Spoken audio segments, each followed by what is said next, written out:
Buenos días. Estamos dando inicio al Congreso de Filosofía de la Liberación junto con las Universidades Nacionales de La Plata y del Comahue. Más de 200 inscriptos, me decían, 160 ponentes, más de 100 inscriptos que no van a presentar ponencia pero que van a asistir. Es una maravilla esto, realmente pensar cómo nuclea, cómo convoca la filosofía de la liberación no deja de, casi diría de conmoverme. Esto empezó allá por el 2015 en el Congreso de Santa Fe de la Asociación Filosófica de la República Argentina, donde fui por insistencia de nuestro querido, admirado maestro, amigo y tocayo Enrique, que allá en su casa de Coyoacán me había insistido mucho en que fuera a ese encuentro. En aquel momento me emocionó ver la cantidad de gente joven que colmaba el auditorio en el acto de homenaje a Dussel. Les tengo que contar que cuando yo empecé a dedicarme a la filosofía de la liberación a fines de los 90, yo era el único tipo de mi generación que estaba en esto y era duro que todos te dijeran, mirá, si dejás la política para dedicarte a la filosofía, mejor estudiá a Habermas, Dworkin, Rawls, que eran los autores convencionales de aquel entonces. Pero a mí no me interpelaban. Yo había conocido a Dussel gracias a Escanone y a Escanone gracias a Casalla, y ahí veía que esta gente estaba hablando de otra cosa. ¿De qué otra cosa estaba hablando? Bueno, de muchas, pero quisiera centrarme en un punto nada más que tiene que ver con el modo de entender la relación entre individuo y sociedad que parte de la filosofía de la liberación, porque creo que tiene una vigencia y una potencialidad tremenda en función de la realidad que hoy estamos atravesando como sociedad en nuestro país y en el mundo. Ustedes saben que para algunos el hombre, el yo, es propietario de su cuerpo y de su vida. Ese yo propietario de su cuerpo y de su vida es el que verdaderamente existe. Y la sociedad, la comunidad como tal, no existe. Ese es un yo que decide libremente juntarse con otros, decide celebrar un contrato social. Para ese yo, el valor fundante va a ser la libertad. Yo existo, la sociedad como tal no existe. Recordemos esa frase de Margaret Thatcher. Pero una libertad entendida en el sentido de mi libertad termina donde empieza la de los demás, en el sentido de ver, por lo tanto, al otro como un estorbo a mi libertad.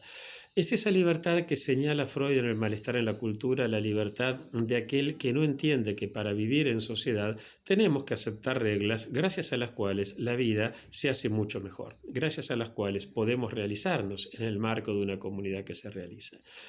Del otro lado, vamos a encontrar a quienes piensan que lo que existe es la sociedad, la comunidad, el proletariado, pero el individuo no.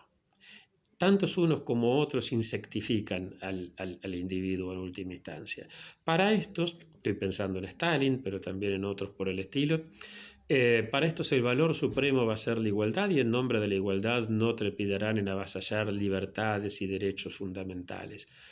Lo que existe es lo colectivo, no existe el individuo. Nosotros, en cambio, partiendo de la filosofía latinoamericana, particularmente de la andina, de la tupí-guaraní, en diálogo con la filosofía bantú y con otras filosofías, pensamos que la relación es anterior a la sustancia, que por lo tanto nosotros somos en relación con nosotros mismos, en relación con los demás, en relación con nuestros ancestros, en relación con la Pachamama, y entonces vamos a partir como valor fundante de aquel valor que nos señala que aquí no hay ningún padre que sea capaz de darnos la ley, ninguna madre útero excepto la Pachamama, pero no hay una madre útero viva con capacidad de decirnos esto está bien o está mal. Es decir, no hay padre, no hay madre, estamos todos en paridad de condiciones y el valor fundante relacional va a ser la fraternidad. Una fraternidad no entendida en el sentido ingenuo con que lo puede entender mi tía Eduviges, que dice cómo me gustaría vivir en un mundo más fraterno donde todos se quieran. Mi tía Eduviges no tiene hermanos, sino estamos hablando de la fraternidad de Rómulo, matando a su hermano Remo y fundando Roma. Estamos hablando de la fraternidad que está en el inicio de la vida humana fuera del paraíso, con Caín matando a Abel y fundando Enoc. Estamos hablando de los hermanos Ashar, peleando entre ellos y fundando el Cusco, o de Tupí y Guaraní peleándose y fundando la cultura tupí y la cultura guaraní. ¿Qué queremos decir? Que la fraternidad nos habla de conflicto, pero cuando la madre nos dice, cuidado, les dice a los chicos, basta de pelear que no parecen hermanos, está diciendo algo muy importante. Está diciendo que la unidad es superior al conflicto.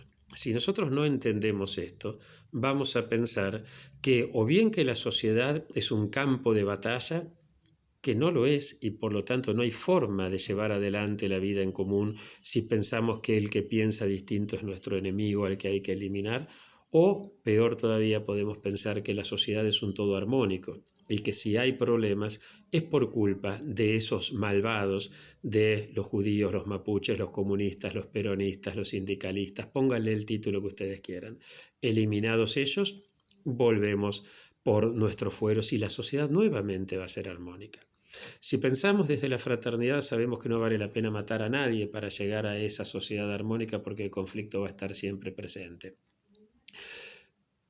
Pero si pensamos desde la fraternidad, no vamos a acabar ni con la libertad ni con la igualdad, sino todo lo contrario. Si pensamos la libertad sin la fraternidad, podemos pensar en la libertad del león en la selva, que devora a quien él quiere, con la única diferencia de que el león puede encontrar su límite en su propia biología. El ser humano no. Si pensamos en términos de igualdad sin fraternidad, podemos caer en las dictaduras que en nombre de la igualdad han cometido los atropellos que cometieron. Si pensamos en cambio desde la fraternidad, vamos a advertir que como somos en relación y como el conflicto está siempre presente, nunca vamos a llegar a una situación de igualdad plena, pero siempre vamos a poder trabajar por la justicia social, no por un mandato eticista, sino por un mandato ético, porque queremos realizarnos y porque sabemos que no nos realizamos si los demás no se realizan y sabemos que no nos realizamos si todo el universo de algún modo no se realiza. Los andinos cuando hablan de la Pachamama entienden de qué hablo. Pero, y con esto quisiera cerrar, vamos a tener muy en claro que mi libertad no termina donde empieza la de los demás, porque mi libertad se construye con los demás, porque mi libertad se construye peleando codo a codo con los demás, porque mi libertad nunca es un estado al cual yo llego de una vez y para siempre, sino que mi libertad es un proceso, con sus avances, sus retrocesos. La libertad no es una esencia, no es una sustancia. La libertad es un proceso colectivo, es un proceso de liberación. Queridas compañeras, queridos compañeros, bienvenidos a este congreso, como decíamos, con más de 160 ponentes, con más de 300 inscriptos en total, que nos está hablando de la alegría de trabajar juntos y juntas por la liberación. Gracias.